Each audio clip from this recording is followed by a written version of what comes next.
Bonjour et merci de votre fidélité à la RTB. À la une du 13h, quelle édition du FESPACO avec la persistance de la maladie à coronavirus et dans un contexte de crise sécuritaire.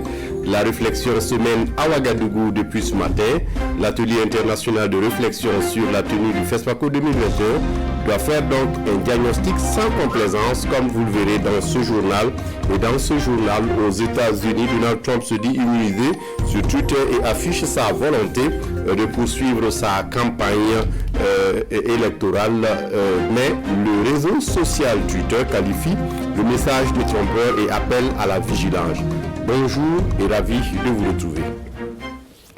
Les professionnels du cinéma se penchent depuis ce matin à Ouagadougou sur l'organisation de la prochaine édition du FESPACO, un atelier international de réflexion sur l'organisation de la 27e édition qui a débuté donc ce 12 octobre.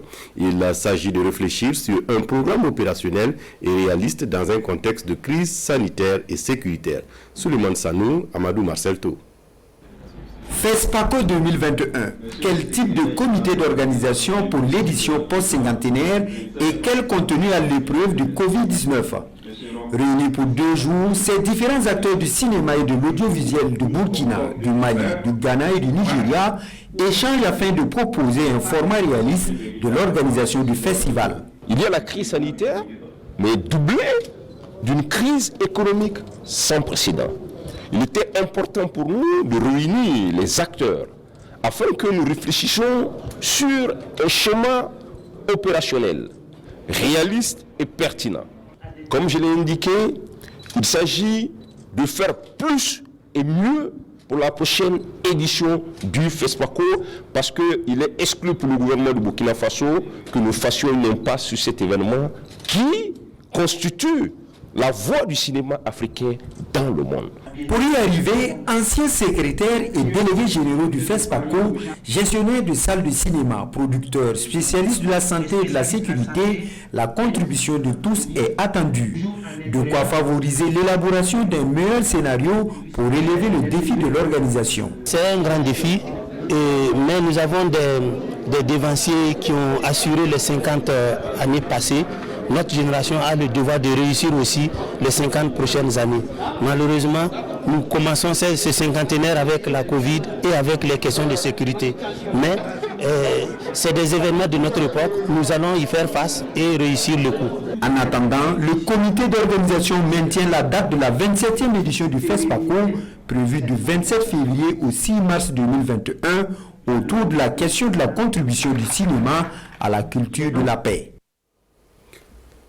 Le club de cinéma Gaston Kaboré du lycée Nelson Mandela a participé à la 31e édition du festival Rencontre lycéenne de la vidéo en France. C'était en juin dernier.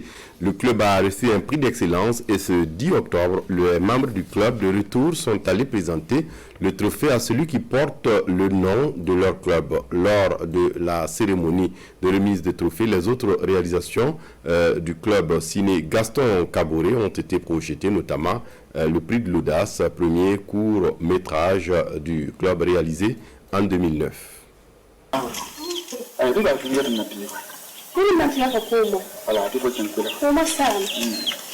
Anouane Boko, c'est le titre du court-métrage de 6 minutes qui a valu un trophée au club cinéma Gaston Kaboré du lycée Nelson Mandela de Ouagadougou.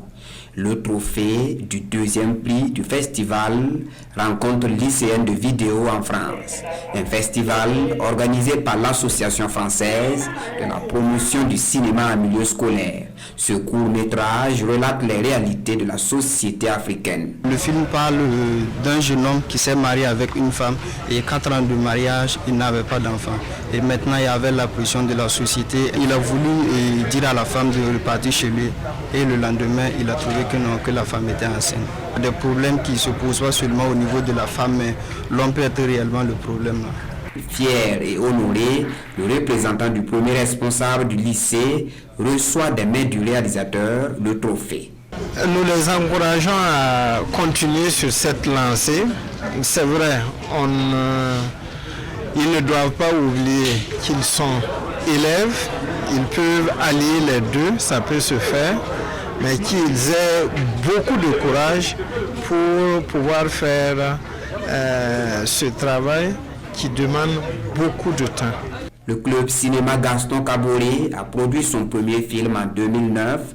Il est aujourd'hui plus que jamais engagé à innover dans ses productions. Un reportage signé Sekou Zongo. Autre actualité, le laboratoire national du bâtiment et des travaux publics organise des journées promotionnelles à Waiguia. Il s'agit d'une campagne un mois durant où les promoteurs immobiliers, mais aussi les opérateurs économiques de la région seront imprégnés de ce que fait le laboratoire. Des détails avec Alain Alidou Sawadogo sur place à Waiguia. Les opérateurs économiques et les promoteurs de construction d'immeubles à l'école de l'étude des sols et des fondations. C'est une campagne de communication pour promouvoir les prestations du Laboratoire national du bâtiment et des travaux publics LNBTP. Pendant cette campagne qui va du 1er octobre au 30 novembre 2020, le coût des études de sol vont passer de 772 000 francs à 250 000 francs. C'est vraiment une campagne pour permettre aux opérateurs économiques de la région de faire des études de sol et fondations. Donc c'est une campagne pour permettre aux labos de se rapprocher vraiment de la clientèle. L'absence d'un guichet du LNBTP au nord et certaines difficultés d'accès aux prestations du laboratoire sont entre autres contraintes. Les promoteurs d'immeubles l'ont souligné à Waiguia. On attendait ça depuis longtemps. Chaque fois nous partons à Ouaga. Et quand on ne nous écoute pas, parce que ceux qui sont à Ouagadougou sont tellement puissants que ceux qui ont des chiffres d'affaires de 1 milliard, 2 milliards, par exemple un chiffre d'affaires de 2 milliards. 2 milliards, quand je passe sur un qui a un chiffre d'affaires de 10 milliards, celui il est beaucoup écouté par rapport à nous. Moi je connais la maison, mais si on a des problèmes, des difficultés, pour qu'ils viennent faire ce travail-là pour nous. Pour répondre aux besoins des promoteurs, le Laboratoire national du bâtiment et des travaux publics promet ouvrir une représentation dans la région du Nord. À Waiguia, la promotion de l'étude des sols et des fondations concerne les rez-de-chaussée RDC, les R+1, R+2 et les R+3. Dans la région des Hauts-Bassins, on fait la promotion de l'utilisation des semences améliorées, certifiées, associées aux bonnes pratiques. Une caravane de presse organisée par l'Union nationale des producteurs sémenciers a permis aux journalistes de découvrir ou de redécouvrir des variétés de mil ou de riz hybrides en expérimentation sur des plaines de Bama. C'est dans la province du Oué. Explication, Souleymane Sanou, Issa Kanana. Plaine risicole de Bama dans la région des Hauts-Bassins. Sur ce périmètre de 1260 hectares, il est principalement produit du riz destiné à la consommation. Et dans le cadre de l'initiative présidentielle produire 1 million de tonnes de riz, il est attendu de cette plaine plus de 10 000 tonnes. Et la région, en tout cas, ambitionne de pouvoir au moins atteindre l'objectif ou dépasser cet objectif-là. Et pour ce faire, nous avons eu beaucoup d'initiatives. On a accompagné les producteurs individuels en labourant leur superficie, en accompagnant en même temps avec de l'engrais, en accompagnant avec de la semence et même en augmentant le dispositif. À côté de celui de consommation, des parcelles élémentaires ont été dégagées pour la production de la semence améliorée et la semence de base. Là, c'est plus d'1 hectare de parcelles aménagées pour la vulgarisation de plusieurs autres variétés de semences de riz. Le sélectionneur en a déjà fini. Maintenant, il veut les mettre au niveau de la vulgarisation. Alors, il ne peut pas automatiquement dire que c'est telle variété que lui, il préfère. Parce qu'avant, c'est le chercheur qui proposait. Mais maintenant, on fait pour qu'il y ait une visite de vide commentée au niveau des producteurs. L'expérimentation, voilà ce qui est fait ici sur ce site de production de Nafaso à Bobo Dioulasso. Dans cette exploitation de 3 hectares, Abdoulaye Sawadgo expérimente la culture de cette nouvelle variété, le mil hybride. Une semence de base qui s'adapte aux conditions climatiques les moins favorables. Vous voyez ce mil, et elle a moins de 2 mois, mais vous voyez que c'est déjà presque, en tout cas c'est en train d'aller vers la maturité. Donc l'avantage de ce mil, c'est qu'elle est plus rentable, parce que notre mil ordinaire, le rendement tourne autour de 500 à 600 kg. Et ce mil, on peut aller à 3 tonnes à l'hectare. Des variétés de semences adaptées aux pays sahéliens, selon le directeur de Nafaso, preuve pour lui de la vitalité de la recherche burkinabé en matière de sécurité alimentaire. Pour lutter contre la maladie à corona, le Larlé Naba Tigré fait don de matériel à des étudiants. Il s'agit de savon, de gel hydroalcoolique, de masques, mais aussi de dispositifs de lave-mains. La remise du matériel est intervenue ce 6 octobre dernier en présence de Vincent Tiendrebego. Par ce geste, le Larlé Naba Tigré appuie l'université Joseph Kizerbo avec du matériel de protection contre le Covid-19. Ce don est principalement composé de 800 masques, de 50 cartons de savon, de gel hydroalcoolique et de 12 lave-mains. L'ensemble du matériel est estimé à 3 500 000 francs CFA. Monsieur le Moro Naba, le chef de l'État, ont interpellé tous les Burkinabés à la solidarité pour lutter contre le Covid-19. Et c'est donc dans un esprit de solidarité et de partenariat, je suis venu apporter ma modeste contribution pour du matériel fait au Burkina Faso et aussi pour du matériel fait dans ma modeste usine. Cet acte de solidarité vient sceller une amitié entre le Larlé Naba Tigré, autorité morale, et l'université Joseph Kizerbo. Une amitié que les deux parties veulent inscrire dans la durée. Son excellence, vous le connaissez, c'est l'humilité, c'est la fraternité, c'est l'amitié qui le caractérise et c'est sa propre volonté, son engagement auprès du monde éducatif qui a fait qu'il a répondu oui à notre lettre, puisque c'est lui qui avons demandé tout ce dispositif-là. Le matériel reçu de Larlé Naba est loin de couvrir les besoins pour la lutte contre le Covid-19, d'où un appel aux bonnes volontés à emboîter le pas du donateur du jour. Et puis, on évoque cette contribution en matériel et en équipement pour l'amélioration des services d'état civil et de renforcement des capacités des adolescentes par l'ONG Save the Children, qui est à l'origine du don, donc au profit des directions régionales de 3 ministères dans les régions des Cascades, le Sud-Ouest et la région des Hauts-Bassins. Les détails avec Ali Traoré sur place à Bobo-Dioulasso.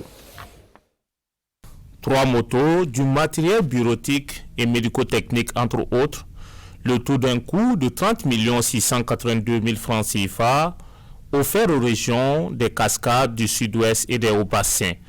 Par ce geste, l'ONG Save the Children et son partenaire financier l'Union européenne comptent ainsi contribuer à l'amélioration des connaissances des populations ainsi que leur implication dans la protection des femmes et des jeunes filles. Ce don rentre dans le cadre de notre projet qui s'appelle PRODEPS, qui est pour le renforcement de l'offre et de la demande d'état civil et de promotion sociale, qui implique la planification familiale, la santé sexuelle et reproductive des jeunes et la lutte contre les violences basées sur le genre. Ce matériel est destiné au ministère de la Santé, de l'administration territoriale et de celui de la femme et de la famille. Et pour le représentant des structures bénéficiaires, ce don vient à point nommé. Nous apprécions vraiment le geste à sa juste valeur. Il faut dire qu'on a déjà des partenaires sur le terrain, donc ils connaissent encore aussi les difficultés que nous rencontrons aussi sur le terrain. Et je pense que cette donation-là va en droite ligne aussi dans la satisfaction de nos besoins que nous exprimons aussi chaque fois. C'est pour vraiment venir renforcer ce qu'on a déjà. Et ça va nous permettre d'être encore plus proches des cibles que nous visons et d'atteindre les objectifs que nous nous sommes vraiment fixés. D'une durée de 3 ans, le projet de renforcement de l'offre et de la demande des services d'état civil et de la promotion sociale espère que 786 000 femmes, 755 000 hommes, 111 220 garçons et 390 leaders soient impactés positivement. Et puis, célébration d'une messe d'action de grâce pour les 50 ans d'existence de la paroisse Jean 23, créée en 1969.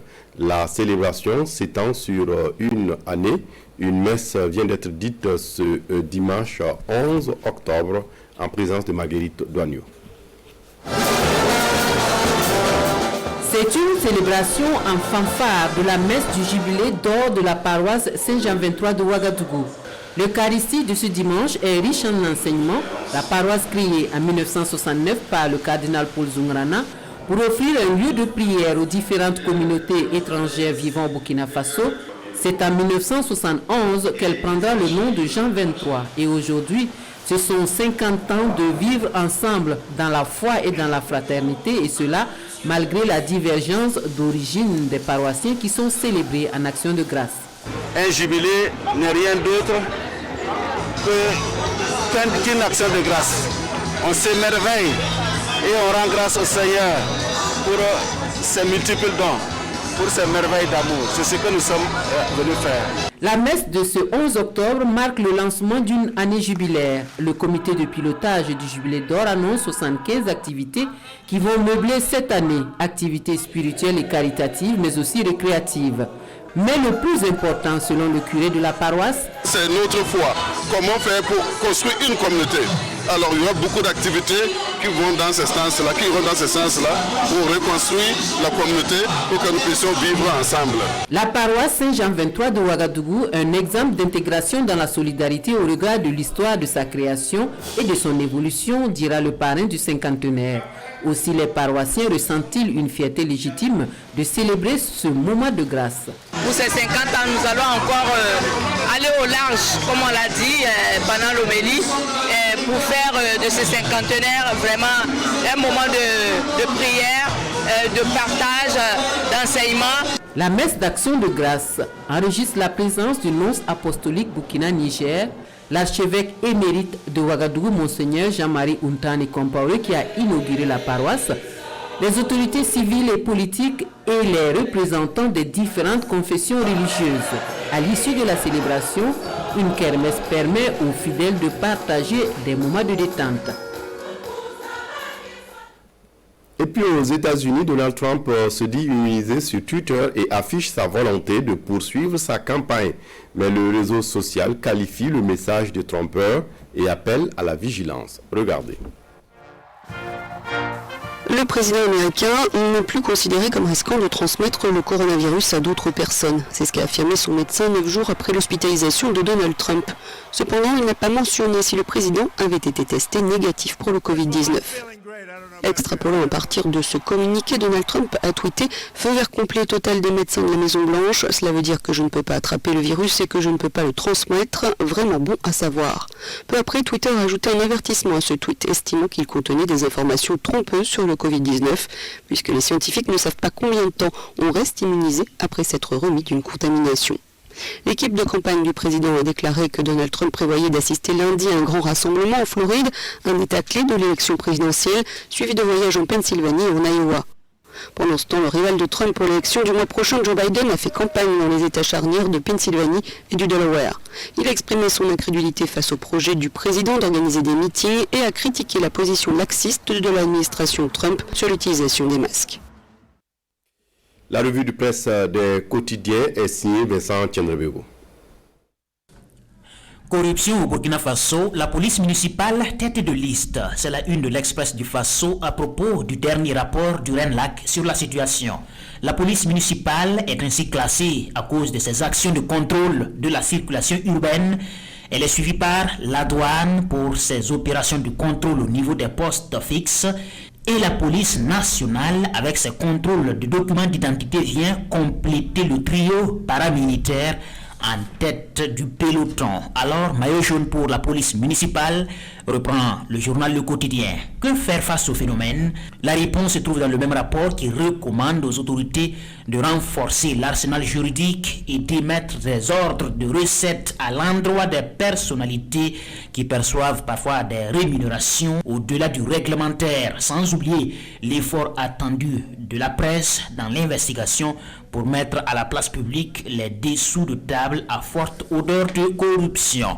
Citoyen, dans son édito, traite de la libération d'otages au Mali contre relâchement de prisonniers terroristes avec un soupçon de rançon payé en supplément à des groupes terroristes qui en ont fait leur fonds de commerce au Nord Mali. Sur la question, Citoyen relève une dualité de principes chez les Occidentaux. Certains, comme la France, se laissent embarquer dans ce marchandage, même si officiellement elle s'en défend, tandis que d'autres, notamment les anglo-saxons, tout comme les Russes, ont toujours préféré la mort d'un otage à de coûteuses négociations. Une chose est sûre, l'entreprise terroriste se retrouve renforcée de plus de 200 combattants aguerris fraîchement sortis de prison. De quoi compliquer la tâche au G5 Sahel. Et puis une page triste pour fermer cette édition. On a appris tôt ce matin la mort de l'acteur Simon-Pierre Nikiema, alias Brigadier, artiste comédien depuis 1966. Il a joué dans une quinzaine de films, dont la série qui l'a rendu célèbre, Commissariat de Tampi. Il était également comédien de théâtre et il a travaillé aux côtés de Prosper Compaoré de l'atelier théâtre burkinabé. Il a reçu un Sotigui d'honneur en 2019 pour l'ensemble de sa carrière. On se quitte donc avec sa célèbre phrase dans Commissariat de Tampi. Au Commissariat de Tampi, tout finit par se savoir et dans la vie, tout finit par finir. Repose en paix l'artiste. Mon commissaire, beaucoup cet avorteur, il a des comptes à rendre à la société.